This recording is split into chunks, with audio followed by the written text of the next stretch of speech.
तो एक बच्ची ने सवाल किया है कि मेरे वालिद जो हैं वो सुबह जाते हैं, शाम में आते हैं और घर आने के बाद फिर वो मसरूफ़ हो जाते हैं, मिसाल के तौर पे मोबाइल पर, या मसलन दोस्त आ जाते हैं, कभी बाहर चले जाते हैं, ड्राइंग रूम में बैठे हुए हैं और रात में सोने का वक़्त आ जाता है, कोई वक़्त हमारा आपस में पर्सनल कोई टाइम हमारा नहीं होता है कि जब हम जिसमें बात कर सकें। मैं इस चीज़ की बहुत शिद्दत से कमी महसूस करती हूँ। यकीनन ये बहुत ही एक अहम मसला है जो हमारा ख़ास तौर पे ये जो मॉडर्न एज है, टेक्नोलॉजी ख़ास तौर पे जिस पे एक अपना रोल प्ले कर रही है। ये जो दूरी है आपस में घर वालों की, ये काफ़ी पेश आने वाली मुश्किल है। तो हम इसका जवाब इस तरह से देने की कोशिश करते हैं कि आप जो हैं वो खुद भी अपने आप को कोशिश करें कि इस तरह से अपना टाइम टेबल मैनेज करें कि आप अपने जो आपकी मिसाल के तौर पे अगर आप स्टूडेंट हैं तो आप अपने पढ़ाई और इस तरह की जो भी काम है इसको पहले से कोशिश करें कि करके रखें। कहीं ऐसा ना हो कि मिसाल के तौर पे आपको लगा कि यहाँ पे अभी मौका था मुझे बाबा से बात करने का, मैं जो हूँ वो अपने किसी काम में मसरूफ़ रही, तो इसमें मैं पहले से प्लान करूँ तो मैं उस मौके का फ़ायदा उठाऊँ कि जब मैं देखूँ कि बाबा अवेलेबल हैं तो मैं जाके उनके पास जाऊँ, बैठूँ, बात करूँ। दूसरा जो नुक्ता है वो ये है कि मैं उनसे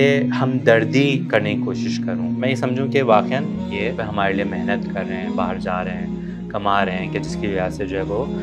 हमें आसाइशें मिल रही हैं। मैं जाऊँ और मैं जाके उनसे बात करूँ, कैसा आपका दिन गुज़रा, क्या-क्या मुश्किलात थीं और आप वाक़ईन जो बहुत अच्छा काम कर सकती हैं वो ये है कि मैं उनकी मुश्किलात को समझूँ। इससे क्या होगा कि उनकी तवज्जो है वो मैं अपनी तरफ जल्ब करने में मैं किसी हद तक कामयाब होंगी।